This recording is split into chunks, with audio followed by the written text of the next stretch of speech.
తనీయాంసం పాంసుం తవ చరణ పంకేరుహభవం విరించి సంచిన్వన్ విరచయతి లోకాన వికలం వహత్యేనం శౌరిః కథమపి సహస్రేణ శిరసాం హరః సంక్షుద్యైనం భజతి భసితోద్ధూళన విధిం.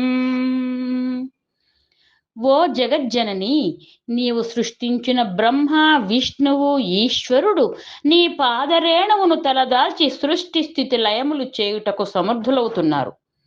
బ్రహ్మ నీ అనుగ్రహం వల్లనే అవికలమైన సృష్టి కార్యాన్ని నిరంతరం చేస్తున్నాడు. శౌరి నీ పాదధూళి తలదాల్చి అత్యంత బల సంపన్నుడై ఆదిశేషువుగా తన సహస్ర శిరస్సులతో ఈ భూభారం మోస్తున్నాడు. పరమేశ్వరుడు నీ పాదధూళిని భస్మంగా శరీరానికి పూసుకొని ప్రళయకాల రుద్రుడై ప్రచండ ప్రళయాన్ని చేస్తున్నాడు. అమ్మ పాదధూళి లేశమంత తలదాల్చిననే బ్రహ్మ విష్ణు మహేశ్వరులు సృష్టి స్థితిలయములు చేయగలుగుతున్నారు.